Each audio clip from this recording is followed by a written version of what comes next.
première intervenante, j'allais vous demander si justement on considère que le peuple camerounais, quelque part, en tout cas comparé à d'autres peuples, nous, de la vision externe qu'on a, on a par exemple vu les élections au Sénégal, où les Sénégalais se sont levés pour aller choisir leur candidat, qui quelques mois avant, faut le rappeler, était encore en prison.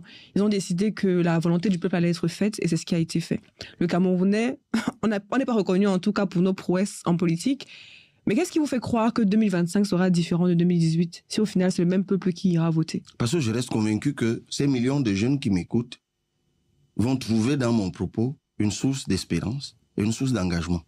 Vous avez entamé l'émission en rappelant que la cible de votre programme, c'était la jeunesse. Vous avez rappelé vous-même que vous étiez jeune, ce qui est vrai. Mais il y a peut-être une statistique que vous auriez dû donner. 4,5 millions de jeunes de 25 à 35 ans, de 20 à 35 ans, ne sont pas inscrits sur les listes électorales au Cameroun. Je répète, 4,5 millions, donc 4 500 000 jeunes de 20 à 35 ans camerounais ne sont pas inscrits sur les listes électorales. C'est quelque chose d'inadmissible. C'est donc ça que j'appelais tout à l'heure le défaitisme. Mais c'est pas tant cela.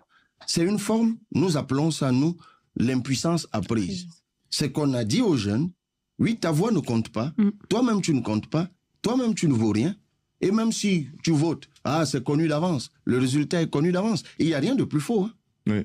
Parce que la vérité, c'est que moi j'ai été élu député, parce que des jeunes ont dit, nous, on va surveiller le vote. Et ils étaient dans tous les bureaux de vote. Ils ont empêché le bourrage d'urnes, la fraude électorale. Ils ont refusé de prendre les miettes qu'on leur tendait pour qu'ils donnent le procès verbal authentique et acceptent de signer un faux procès verbal contenant de mauvais résultats. Et j'ai été élu.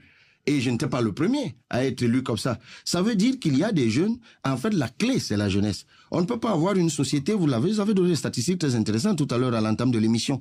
On ne peut pas avoir une société aussi jeune, dans laquelle ceux qui souffrent le plus, ce sont les jeunes, et voir ces jeunes ne rien faire face à des gens qui chaque jour les enfoncent dans la souffrance. Et moi, quand j'ai l'occasion comme celle-ci de leur parler, je leur dis mais non, la clé c'est vous-même. La clé c'est vous-même. Vous savez madame, je l'ai démontré à maintes reprises et j'attends que l'on me démontre le contraire. Pour avoir ce qui s'est passé au Sénégal, il faut une participation massive à l'élection. Le Sénégal, c'est beaucoup moins que le Cameroun. Je ne sais pas, je ne sais même pas s'ils sont... Je crois qu'ils sont autour de 20 millions maintenant. Et ils étaient une dizaine de millions, là, un peu moins de la moitié, inscrits sur les listes électorales. Le taux de participation à l'élection présidentielle en mars 2024 au Sénégal a dépassé 85%. 85%. Prenons le cas d'un pays comme le Cameroun en 2018.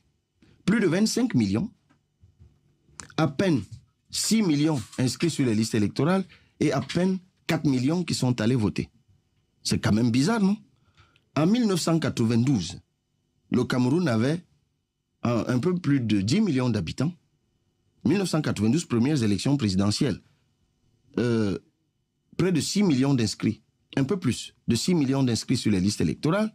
Et lorsqu'on arrive en 2018, plus de 25 ans plus tard, on a 6 millions et demi inscrits sur les listes électorales, alors que la population, elle est passée de 11 millions à 25 millions. Donc elle est passée du simple au plus du double. Mais le nombre d'inscrits sur les listes électorales n'a augmenté que de 500 000. Ça veut dire quoi? Ça veut dire que plus les années passent, moins les gens s'intéressent à la politique. Et quand je parle de gens, moins les jeunes s'intéressent à la politique.